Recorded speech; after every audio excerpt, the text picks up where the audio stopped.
Hi, I'm Cameron, and I don't just read comics, I love them. Welcome back to another episode of Cameron Reads Comics. Today, we're talking about the season finale, episode 6 of Hawkeye. So, let's just get into it.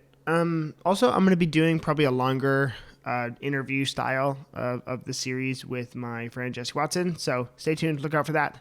So, the series opens with Kingpin and Eleanor, where they left off at the very end of the last episode. And Kingpin is, I don't know, in my opinion, he's looking a little bit different than we have seen him. I wanted, for lack of a better word, he looks a lot more proper gangster. You know, he's wearing a Hawaiian shirt. He's looking more lavish than he has. He's always in like a three-piece suit when we see him. But this time I feel like we're seeing him in a very gangster-esque, like with a swagger, like Notorious B.I.G. kind of look, which is not quite what I'm used to. You see how they took some liberties and some tone changes to bring these characters into this universe, and I'm okay with that. So we open with the meeting between Eleanor and Kingpin. I liked this scene. It shows that Eleanor was the villain, and this episode kind of took some turns that I didn't realize were going to be happening. We open with the meeting between Eleanor and Kingpin. It's kind of, she's trying to back out to save her daughter, Kate, but I don't know if it works out. The next scene that I liked, I just wrote down what I like, if you guys haven't already realized after 5 episodes. The mission that Kate and Hawkeye are like, the time that they take to make more trick arrows, is one of my absolute favorite things. I think the saga of the trick arrows and creating them has proven to be very, very cool for these characters. So I really like what Kate and Clint are doing when they spend their time making those trick arrows. It just leans into the parts of these series that we want. So that was a pretty cool scene, and the fact that they labeled them, I really appreciated too, because it answers a mental question or a mental block that I would have if I was these characters.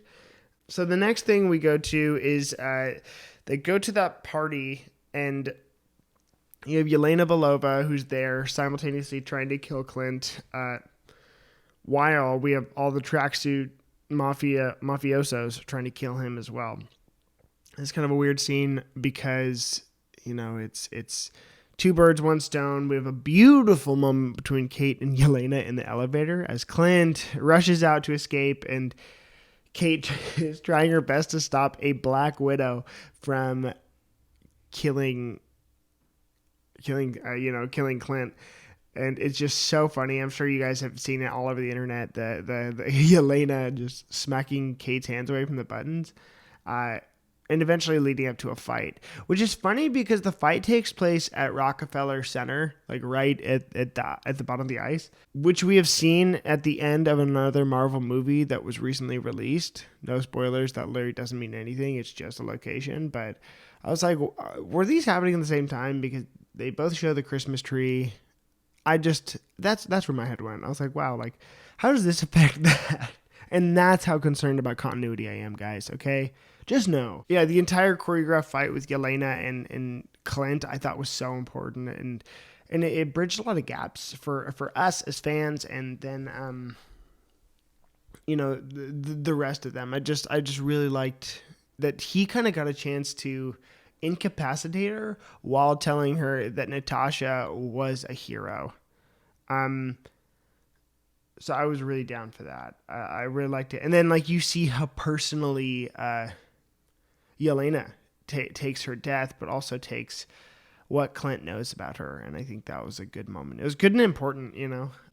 Then we have the return of one of my other favorite sagas, which are the Larpers. And they're coming in with brand new gear because Kate has given them the, I guess, artillery or the materials to make some authentic armor, in which they return the favor and give Kate and Hawkeye, Clint, their real comic book accurate armors. And I just have to say, like, the Hawkeye costume looks so freaking cool.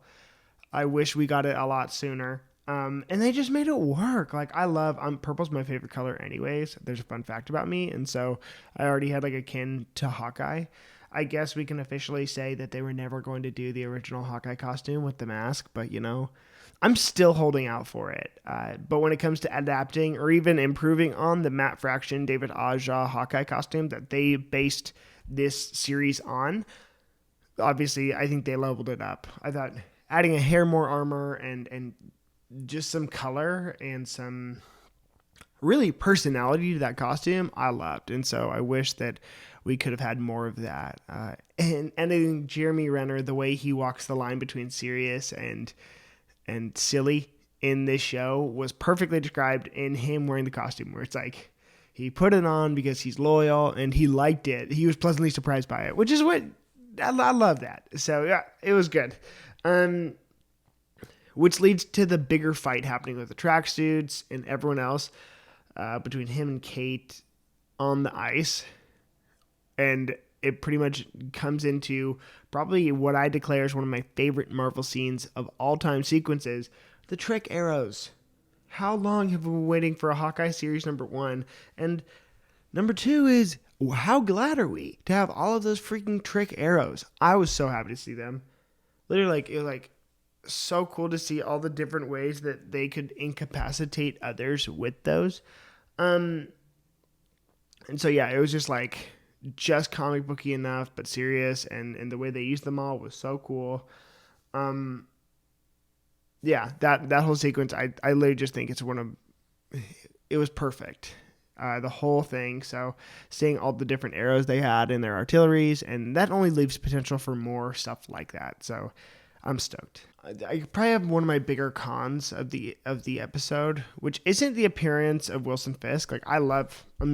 More than anything, I think the way that this show kind of sets up Daredevil in the larger MCU, Daredevil, it just canonizes the Daredevil Netflix show, which is great because I'm rewatching that right now, and if I'm honest, I think that's the greatest Marvel television series of all time, including Hawkeye and Winter Soldier and WandaVision and Loki. So, yeah, I just adore that series, and so rewatching it and bringing it into the fold is awesome. But they set it up as Kingpin being the big bad of the whole thing. And, we see a fight between Kate and Kingpin where she has to kind of incapacitate him. And hey, lady, it took Matt Murdock 13 episodes to bring this guy down, and then 2 other seasons. I didn't find it quite believable, the Kate v. Kingpin scenario, but was it fun to watch? Yes. I think, was it earned? Yes. And did she use fake arrows or trick arrows? Yes, she did. So I think she used those to her advantage and she got lucky. And I think they tried to show that, but I don't know. I would much rather would have seen more Kate Yelena and then Clint Kingpin stuff. But again, more than anything, and I think what the message they're trying to send is, more than anything, we're so glad to have them back. And I second that motion. And also the look of the Kingpin has changed. By the end of the episode, he's wearing a hat and some Hawaiian shirt thing. I'm like, what? That is not what we're used to. But did you see how Kate did her Hawkeye flick thing with Kingpin's very famous father's, oh my gosh, cufflinks? That was great. That was special. I loved that the most. That was it just tapped into something that I just adore. So loved that he was part of it. Okay, and also going back to the Clint Yelena fight, there's one note I realized, and maybe this is me just trying to be a deep freshman year, English student, but I feel like Yelena was giving Clint the beating that he had been giving himself physically. And so him being able to alleviate her of some guilt and her being able to lay into him in the way that he wants to lay into himself, I thought there's a lot behind that scene, and I really, really, really, really liked it, and I want to emphasize that. Clint thanking Kate for making him better was also the wholesome Marvel Comics content that I needed. Yeah, I loved that. It was so freaking good. Clint letting Kate know. Their dynamic is priceless to me, and so the way that they're ending on that note was just right. pretty sad, the relationship between Kate and Eleanor and where the trajectory of that is. But to end it with Kate going to Clint's family's Christmas was perfect, and that's what we needed. Okay, also, I want to talk about, I'm bouncing around a lot, but okay. I want to talk about Echo and Kingpin's final meeting.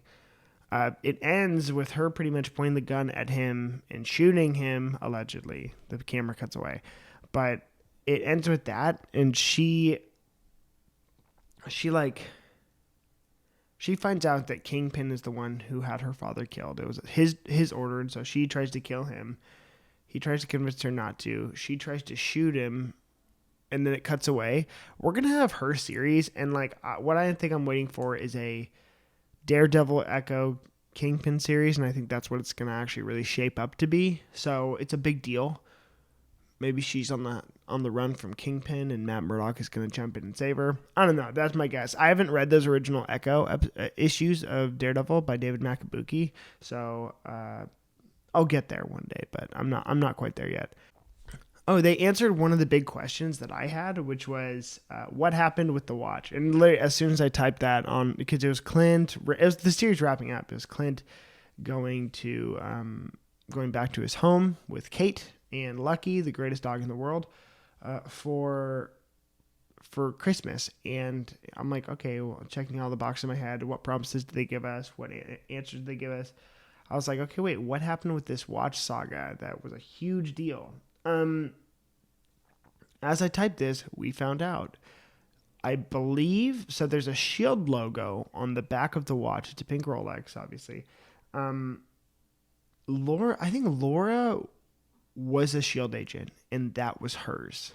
I would assume it was like a farewell gift, but I'm glad Laura had something more to do in the series. I'm glad that she was an agent, so I was a fan. Overall, I think it was a great series. The post-credit scene, I'm going to give 2 thumbs down. They didn't expand my universe at all. They just gave us a musical number, which is great. I'm not prone to musicals. So if that's your jam, love that for you. Go listen to the Hawkeye soundtrack 4 times over.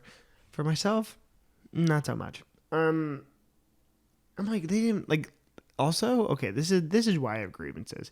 In the last 2 series they've done post-credit scenes, they've done like 3, especially at episodes like 4, 5, and 6. Like WandaVision had, or 7, 8, 9, they had like 16 different post-credit scenes. I'm like, okay, I am down for 1 post-credit scene.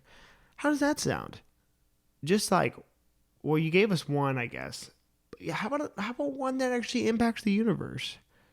How about just a Charlie Cox Daredevil running through and he says, oh, wow, Kingpin's back. Something like that. That just, it's all right. It's above my pay grade. And overall, I like the series. I think I give this episode a 3.5 out of 5 rating. Not completely bad. Not bad at all. But was it my favorite episode? No. Felt a little rushed at the end. You guys heard my qualms. But overall, I think this was a delightful series. I don't think it surprised anyone to know that I enjoyed it. If you want to hear me talk about it more, make sure to check out the Cameron Reads Comics podcast. And make sure to clobber those like and subscribe buttons. See you next time.